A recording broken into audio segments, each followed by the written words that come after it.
The morning sky hung low and heavy over Charleston, its clouds a soft morning gray that stretched endlessly above the wrought iron gates of the Sterling family estate.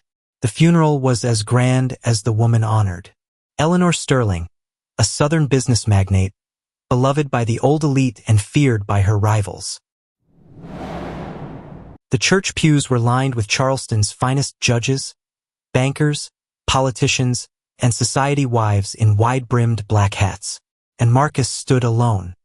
He was a striking black man in his late 30s, composed and somber in a tailored black suit. His dark hair was neatly cropped, his eyes glassy but dry. He stood beside the mahogany casket, hands clasped in front of him, his presence both silent and defiant. The murmurs around him were louder than any organ hymn. "He's not even pretending to mourn. I give him a month before he's flashing that money. Fortune hunter, plain and simple." The words weren't whispered in pity.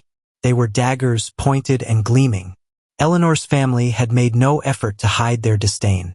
Her son Arthur Sterling hadn't even looked Marcus in the eye. Her sister Caroline Sterling had barely spoken since the moment he arrived.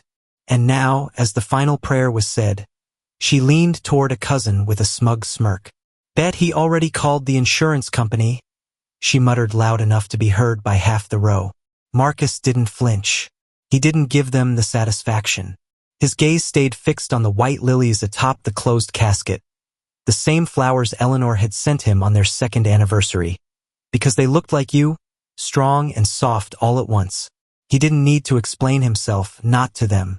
But outside the chapel, near the farthest pew, someone else was watching.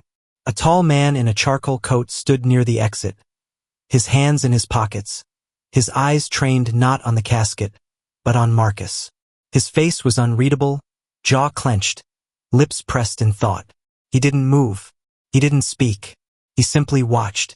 As the mourners began to file out, umbrellas popping open beneath the drizzle, Marcus remained by the casket for just a moment longer, alone, unwelcomed, judged. And somewhere just beyond the church doors, a ripple of truth was beginning to stir. Years before the whispers at the funeral, before the scorn and icy glares, there had been music, soft lights, and a room full of strangers swirling in designer gowns and tuxedos.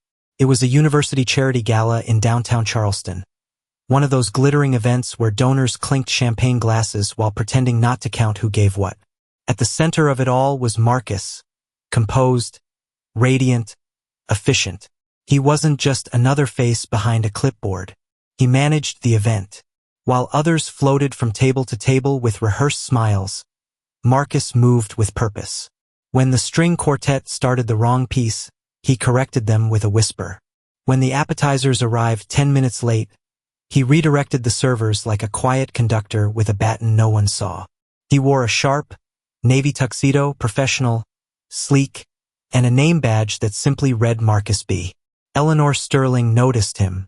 Before he ever noticed Eleanor, she was seated at table 4, surrounded by aging university board members and restless spouses. But her eyes kept returning to the man who didn't laugh too loudly, who didn't try to impress, who didn't seem to care who anyone was. When their eyes met for the first time, it wasn't flirtation. It was curiosity. Hers for who Marcus was, Marcus's, for why a woman like her looked like she'd rather be anywhere else. Later that night, she approached Marcus, not with arrogance, but with a genuine smile and an unexpected question. "Do you always look this calm while putting out fires?" Marcus tilted his head, amused. "Only when no one's watching too closely." That was how it started. There were no grand declarations, no scandals. Their bond unfolded slowly over coffees between meetings, over shared books passed back and forth with margin notes, over conversations that stretched long past midnight. Eleanor was nearly 20 years older, a woman with a legacy and a name people whispered like currency. Marcus was the son of a mechanic and a teacher, the first in his family to build his own successful business, and fiercely proud of it. Eleanor never tried to impress him with wealth, and Marcus never asked for it. But Eleanor's family had already written the story before reading a single page. They called it manipulation. They said he targeted her, waited for a rich, aging woman to latch onto. At brunches and boardrooms, they traded theories.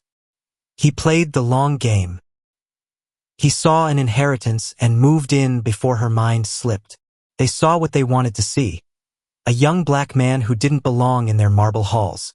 They didn't see the nights he sat beside Eleanor's hospital bed, holding her hand when the pain spiked. They didn't see him learning the schedule of her medications by heart, gently reading to her when the morphine left her too foggy to sleep. They weren't there when Eleanor told him, tears in her eyes, "You make me feel human again, not just an old woman with a fortune." Her second hospital stay was worse than the first. The cancer spread faster than expected.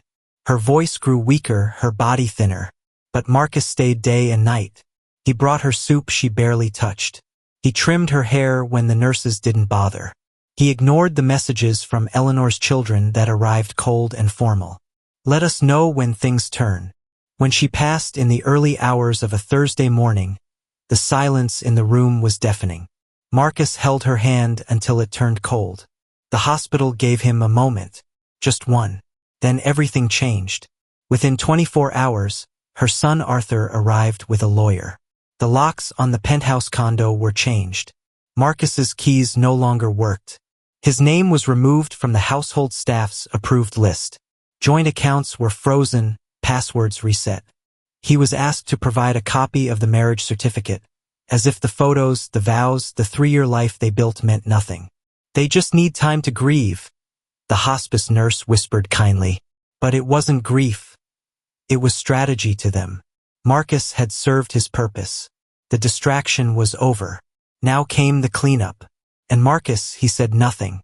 No interviews, no public letters, no court threats. He moved quietly, returning to a small rental he'd kept all along. He wore black, not for performance, but because he was still mourning. But while the Sterlings moved quickly to erase him, they didn't realize one thing. Marcus knew what silence could do.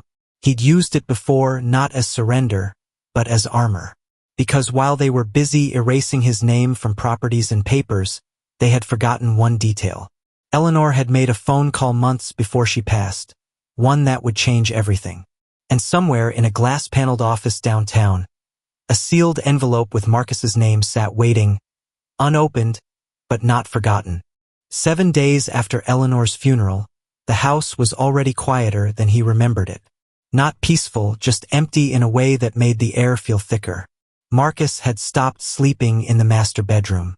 Everything there still smelled like her perfume and old books. The silence pressed against his chest like a weight he couldn't shake. That morning, the envelope arrived. It wasn't hand-delivered.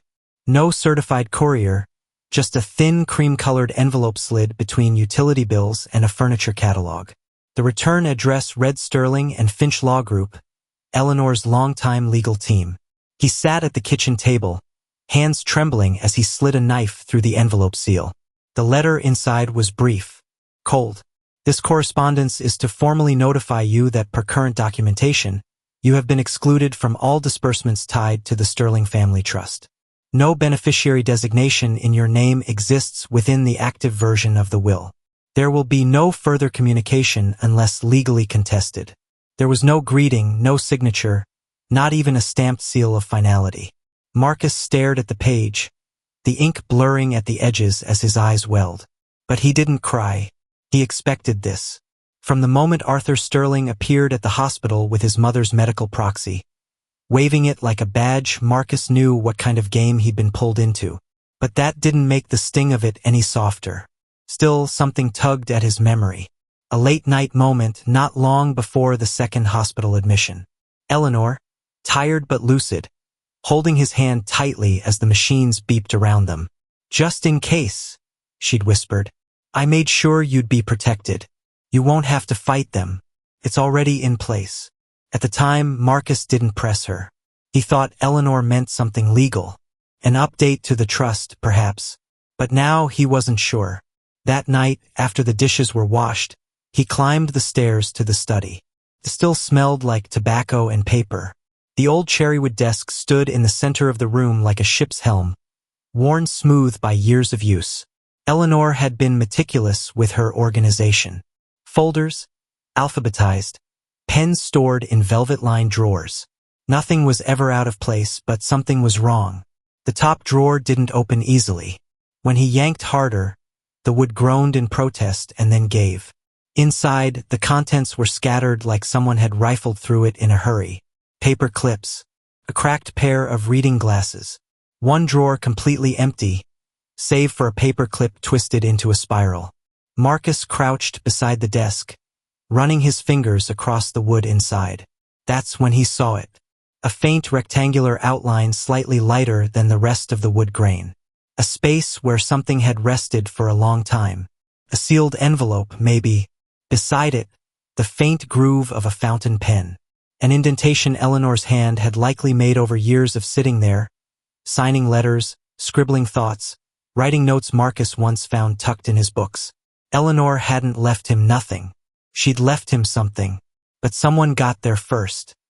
He pressed his hand to his chest as if trying to calm the thud of his heartbeat. Then he stood, staring around the room as if the walls might whisper answers if he just stayed still long enough. That night, while lying on the couch wrapped in an old throw blanket, his phone buzzed. A number he didn't recognize lit up the screen. He hesitated. Something about it made him sit up straighter, made his instinct pulse.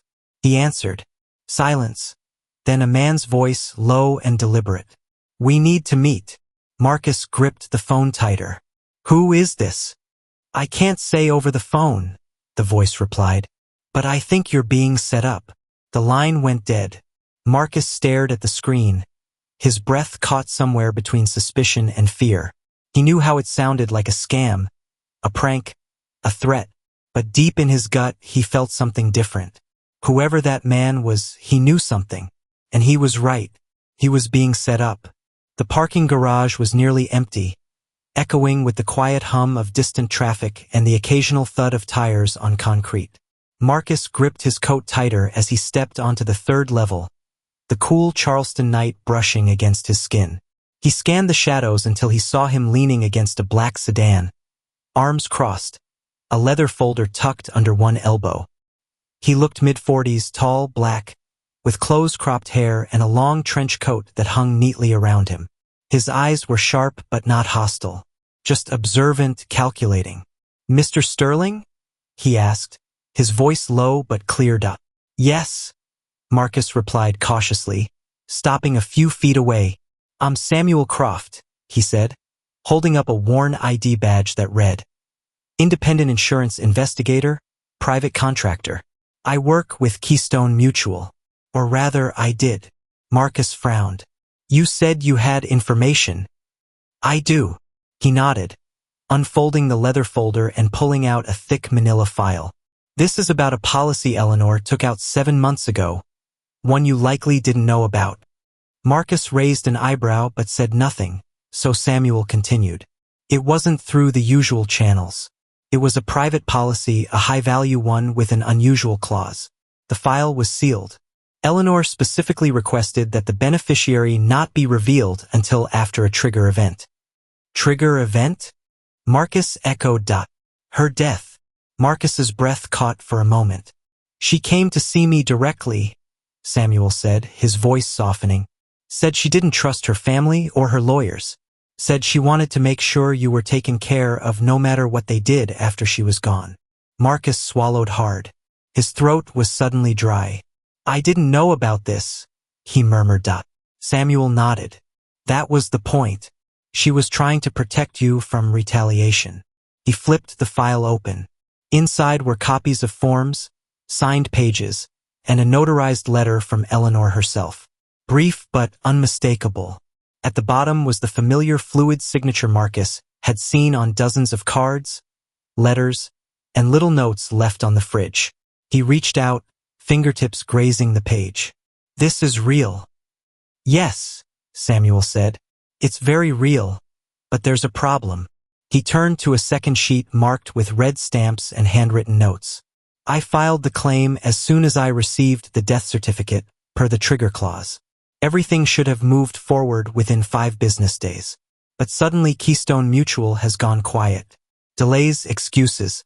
They're citing family disputes and pending litigation, none of which has actually been filed in court. Marcus looked up, his brow furrowed. You think someone is interfering? I know someone is, he said. That kind of delay doesn't happen unless pressure is being applied from the inside, and not by anyone random.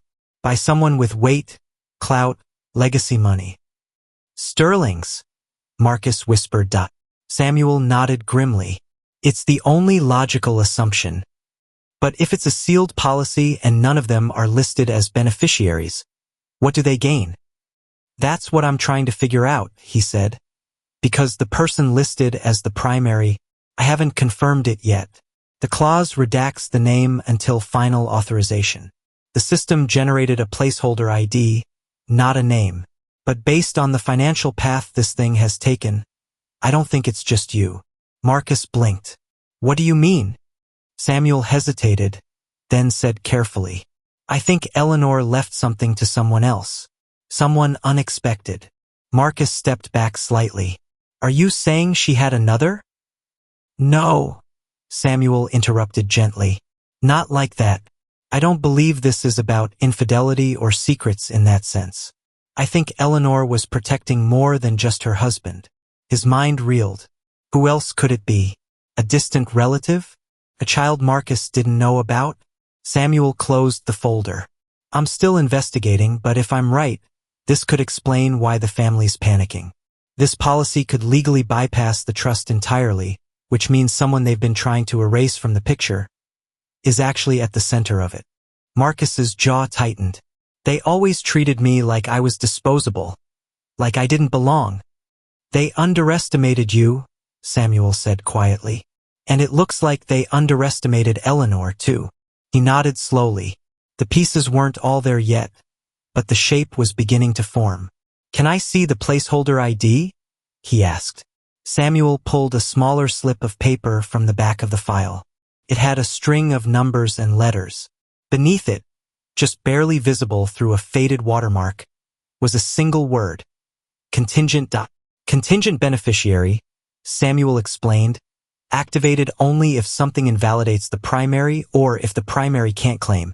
Marcus's eyes narrowed. They're trying to make me unclaim. Samuel looked at him with a quiet kind of respect. That's what I believe. They stood in silence for a moment, the low hum of the garage settling around them like a secret. Finally, Marcus lifted his chin. Then I want to know everything. Every document. Every name. You will, Samuel promised. But just know, once this gets out, they won't stay quiet. Good, Marcus said, his voice cold steel. Neither will I. The notary's office sat above a dusty antique shop in a quiet corner of downtown Charleston. The walls inside were lined with faded certificates and water-stained file cabinets, but it smelled faintly of lavender and old paper. Samuel waited near the window, scanning the street below as the notary, Mrs. Gable, returned with a thick accordion file in her hands. She was in her 60s, sharp-eyed with silver hair pulled back into a bun and reading glasses perched at the tip of her nose. Mr. Croft, she said, tapping the folder gently. I remember Mrs. Sterling well. Charming, polite, but she was very clear about one thing. What was that? Samuel asked. She flipped open the folder, thumbing through the layers of signed forms, legal attachments, and notarized statements until she found the one she wanted. She held it out with a finger placed carefully under a line of text. Make sure both names stay on the record, she said quietly. That's what she told me. She repeated it twice. Samuel leaned in, eyes scanning the document. At the top, Keystone Mutual Life Insurance Special Beneficiary Agreement, and then the names. Two of them, typed neatly in bold. Marcus Sterling David Miller. Samuel stared. His lips parted slightly. David Miller, he echoed. Marcus, seated across from them, blinked slowly. That's not possible. Do you know him? The notary asked gently. Marcus nodded slowly at first. Yes, I do. David was a boy Eleanor and he had mentored years ago from the youth center where Eleanor volunteered. He was just 12 then. Quiet, incredibly smart, he loved reading and tinkering. Eleanor took a special liking to him, often bringing Marcus along to the center. He He trailed off, his voice distant. The memories surged back like a soft tide. A summer afternoon. David hunched over a disassembled radio in Eleanor's workshop, Eleanor patiently explaining circuits while Marcus sketched designs. Eleanor bringing him snacks and gently correcting his grammar, only to grin and admit, he's already smarter than both of us. They had lost touch after David was placed in a new foster home upstate, but Eleanor had never stopped checking in on his progress, quietly donating to the center in David's name every year. Samuel looked at him with quiet admiration. This wasn't just a financial decision. It was something bigger. A legacy, Marcus whispered. They drove back in silence, the weight of the revelation heavy between them. The truth wasn't just about inheritance. It was about intent. Eleanor hadn't just left behind money. She'd left behind a statement, a protest, a gesture of defiance against her own family's cruelty, their obsession with pedigree and appearances. By naming Marcus and David, a black man from outside their world and a black foster youth, she was saying who she truly valued. But as Marcus and Samuel moved to protect the truth, the Sterlings launched an attack. It began subtly, an op-ed from a concerned friend of the family, published in a local society column, questioning Marcus's motives and his rapid rise through Eleanor's estate. Then came the coordinated whisper campaign. Gossip that he had manipulated an ailing woman, charmed her for money, shut her children out of her life. By the end of the week, national tabloids had picked up the story. One headline screamed, "Fortune hunter husband faces legal battle over billionaire's will." Paparazzi appeared outside Marcus's apartment. His phone buzzed constantly with anonymous threats and hate-filled messages.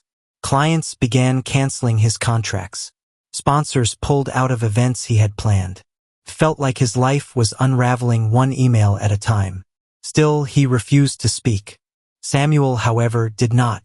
With Marcus's permission, he compiled every legal document, signed policy, email correspondence, and notarized testimony. He included Eleanor's signed statement from the insurance file as well as a video clip Eleanor had recorded during the policy meeting just a few weeks before her death. "I know my family," Eleanor said on camera, sitting in the leather chair of Samuel's downtown office, pale but lucid. "They'll say anything to discredit him, but I've made my decision. Marcus has stood beside me when no one else did. He's not a fortune hunter. He's the only real family I had. And David, well, maybe this gives him a shot I never had." Samuel uploaded the video along with the documentation to a secure site. Then he issued a press statement. He didn't sensationalize it, just facts, just truth. The media turned again. Outlets that had previously painted Marcus as a manipulator now scrambled to revise their coverage.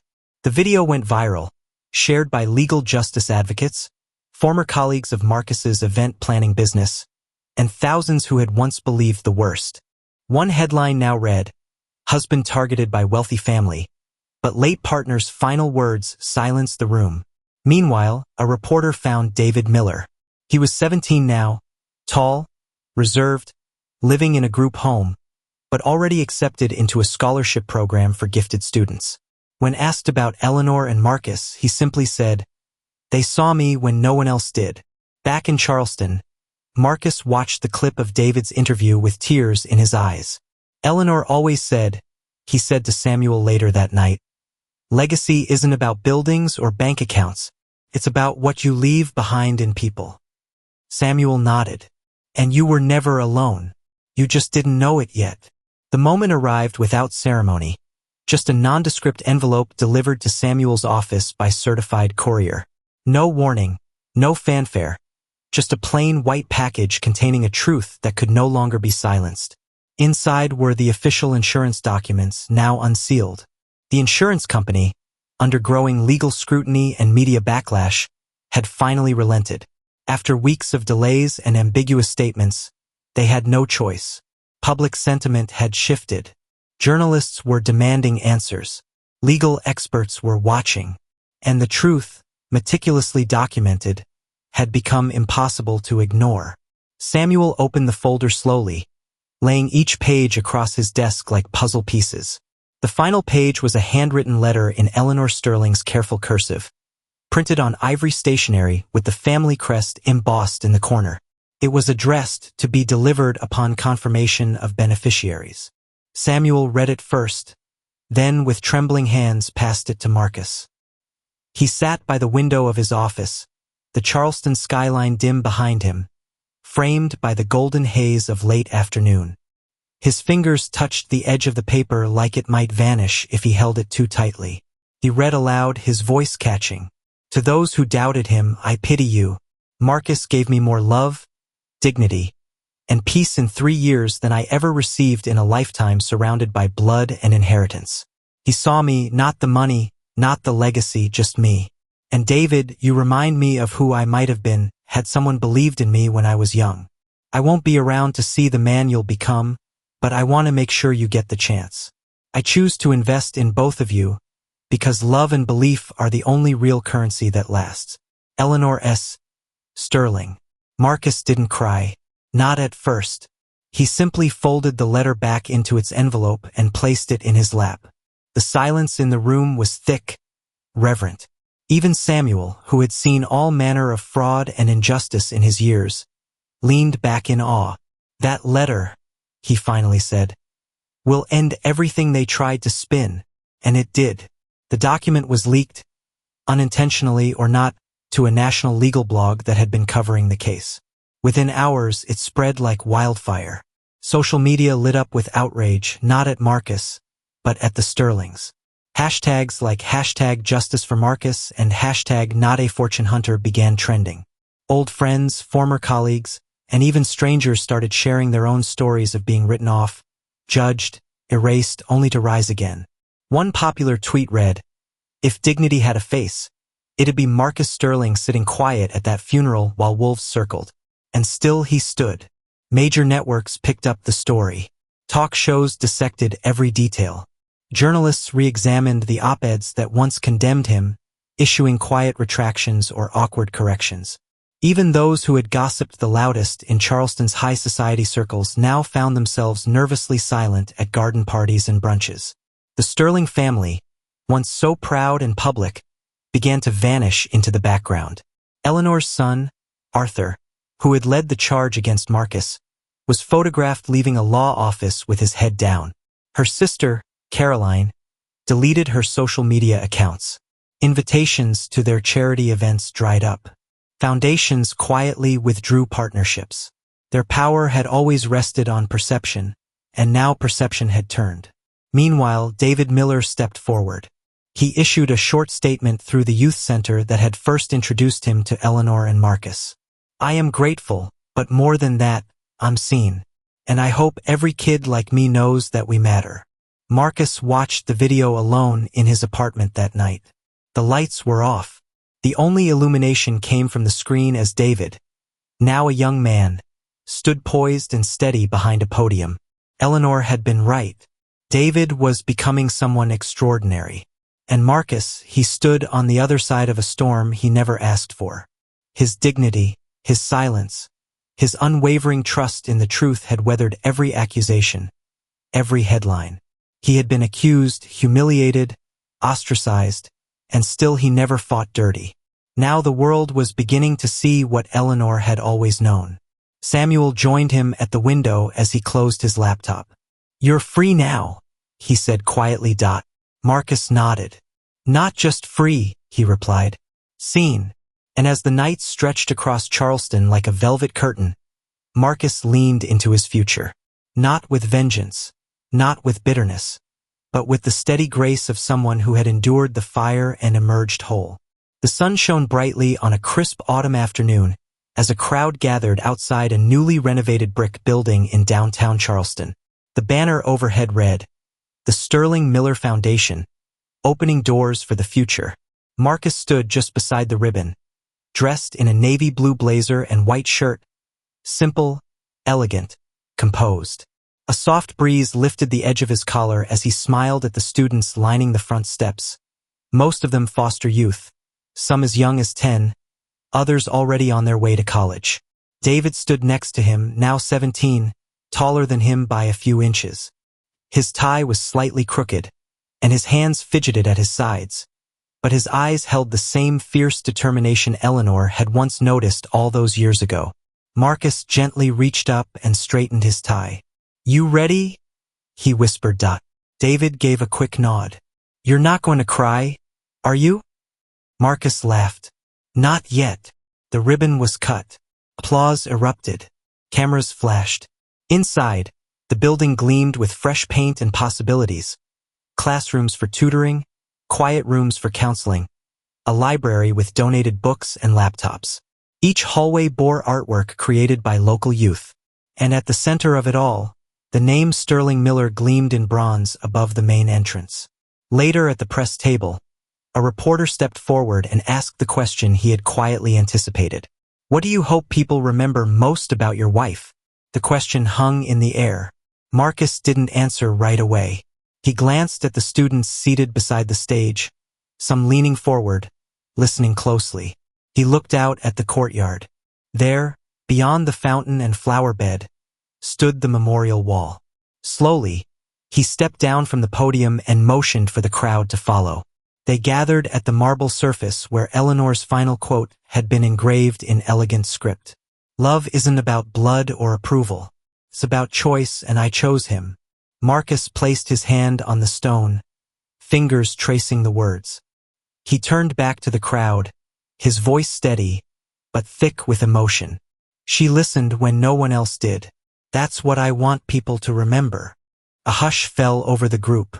Even the wind seemed to pause because in a world that had accused him, doubted him, labeled him a fortune hunter, he had chosen not to answer with noise, but with legacy, with dignity, with something that money could never buy.